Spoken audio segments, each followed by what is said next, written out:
میں صبح فجر کے بعد روزانہ ایک حدیث کی تعلیم کرتا ہوں. آج میں نے 2 حدیثیں چھوڑ دی ہیں. ریاض الصالحین کی میں تعلیم کرتا ہوں نا فجر کی نماز کے بعد اپنی مسجد میں, ریاض الصالحین سے. آج میں نے جان کر 2 حدیثیں چھوڑی ہیں. کیوں چھوڑی ہے؟ میں نے کہا ان کا مفہوم بیان کرنے میں بہت ٹائم لگے گا, اور اگر تشریح نہیں کی تو لوگ حدیث کا مطلب غلط سمجھیں گے. اب میں سنا دیتا ہوں وہ حدیث آپ کو, کیونکہ میں تھوڑا اس کو ڈیفائن بھی کر سکتا ہوں. رسول اللہ صلی اللہ علیہ وسلم نے فرمایا کہ اگر تم لوگ سب گناہ چھوڑ دو, کوئی بھی گناہ نہ کرے, اللہ اس قوم کو ختم کر دے گا. اگر دنیا میں سارے مسلمان سب ٹھیک ہو جائیں, سارے لوگ مسلمان ہو جائیں اور سب ٹھیک, سب نیک بن جائیں, تو اللہ سب کو کیا کر دے گا؟ مار دے گا. اور ایسے لوگ پیدا کرے گا جو گناہ کریں اور پھر اللہ سے توبہ کریں. اب میں نے یہ حدیث نہیں سنائی آج, میں نے کہا اس سے گناہوں پر کیا ہوں گے, لوگ جری ہو جائیں گے, کیونکہ اب ایسے ہی گناہ کر رہے ہیں کہ اچھا اللہ کو گناہ اتنے پسند ہیں کہ نیک آدمی کو تو اللہ ویسے ہی مار دیں.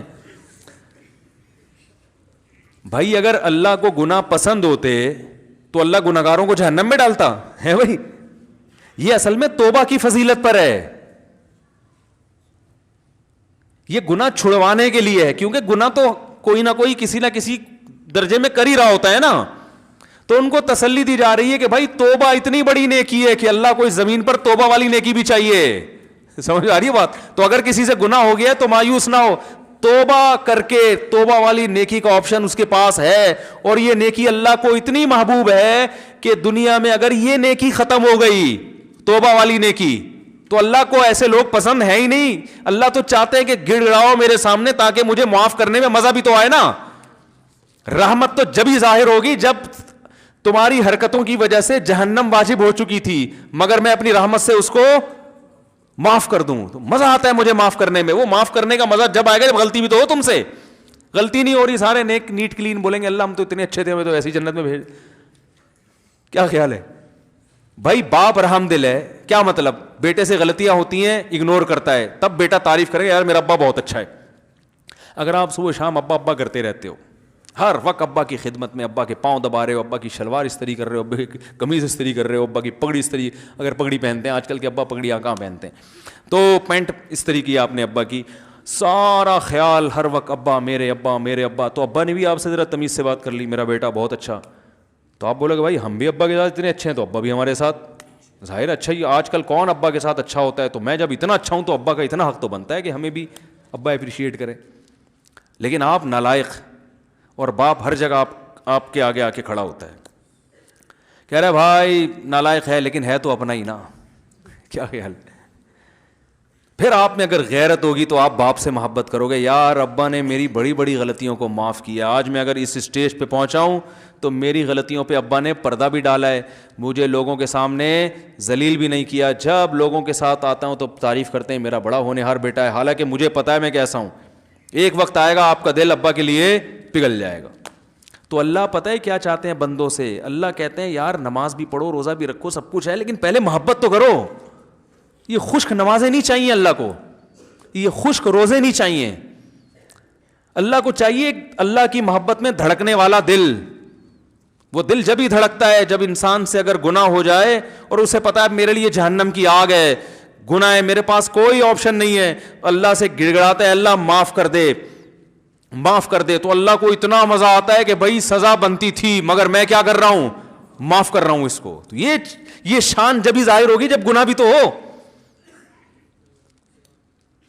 کیسی پیاری حدیث ہے, رسول اللہ صلی اللہ علیہ وسلم نے فرمایا جب کسی بندے سے گناہ ہوتا ہے تو وہ آتا ہے توبہ کرنے کے لیے. یہ کل پڑھوں گا ریاض الصالحین میں, اگلا کل والا نمبر اس حدیث کا ہے. تو وہ جب آتا ہے اللہ کے سامنے توبہ کرتا ہے کہ اللہ مجھ سے گناہ ہو گیا مجھے معاف کر دے. تو اللہ تعالیٰ فرشتوں سے کہتے ہیں دیکھو اے فرشتوں, اس بندے سے گناہ ہوا, بہت سوں سے گناہ ہوتے ہیں, اس سے بھی ہوا, بہت سے میرے پاس معافی مانگنے نہیں آئے, یہ آیا ہے. کیوں؟ اس لیے کہ اس کو پتا ہے ان لہ ربن, اس کا ایک رب ہے جو اس گناہ پر اس کو سزا بھی دے سکتا ہے اور اس گناہ کو معاف بھی کر سکتا ہے. اس کو پتا ہے, یہ اس جذبے سے آ جائے, ورنہ یہ بھی نہ آتا تو کیا ہو جاتا, کوئی سزا تھوڑی ملتی ہے فوراً. بھائی گناہ پہ فوراً شرابی بھی گھوم رہے ہیں، کوئی فوراً سزا ملتی ہے؟ چور بھی گھوم رہے ہیں، ڈاکو بھی گھوم رہے ہیں، قاتل بھی گھوم رہے ہیں، ماں باپ کے نافرمان، بلکہ زیادہ ترقی کر رہے ہوتے ہیں. آدمی وہ فضائل ہی سنا رہا ہوتا ہے بیٹھ کے، ایسا ہی ہے نا. کیا خیال ہے بھائی؟ جان بنتی ہے نا زیادہ کھانے پینے سے، تو بہت سی دفعہ تو حلال سے ہی بن جاتی ہے، لیکن اکثر اوقات بھائی آپ دیکھ لو جنہوں نے ماشاءاللہ اللہ بچائے حرام کا پیسہ جنہوں نے کھایا، ان کی صحت ہی الگ الگ چہرے سے پتہ چل رہا ہوتا ہے ان کے. تو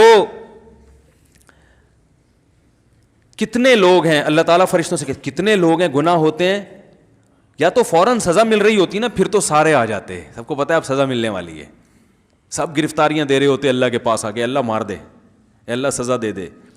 لیکن اللہ کو دیکھا ہم میں سے کسی نے نہیں ہے، اور گناہ پہ دنیا میں کوئی سزا بھی نہیں مل رہی ہوتی، ٹھیک ہے نا. تو اللہ فرماتے ہیں اس کو پتہ ہے کہ سزا میرا رب مجھے دے گا، وہ قدرت رکھتا ہے، اور اس سے بڑی بات یہ کہ معاف بھی وہی کر سکتا ہے. جرم اس کا کیا تو معافی بھی کس کے ہاتھ میں ہے؟ اس کے ہاتھ. لا ملجا ولا منجا منک الا الیک، حدیث میں دعا سکھائی ہے، اے اللہ تجھ سے بھاگنے کی جگہ بھی تیرے پاس ہی ہے. یعنی دیکھو کسی ڈاکو سے بچ کے بھاگو تو تھانے میں چلے جاؤ، علاقے کے ناظم کے پاس چلے جاؤ، لیکن اگر ڈاکو بہت طاقتور ہے تو آپ کو پتہ ہے میں کہیں بھی بچ کے نہیں بھاگ سکتا، اب تو میرے لیے موت ہے. تو اللہ تعالیٰ سے، اللہ تعالیٰ تو اپنے بندوں پر مہربان ہے، لیکن اللہ تعالیٰ سزا بھی دیتا ہے. اس نے بتایا کہ میں نے قوم عاد قوم سمود کو تباہ کر دیا، فرعون کو دریا میں غرق کر دیا، اور جہنم کی آگ بنائی اس نے.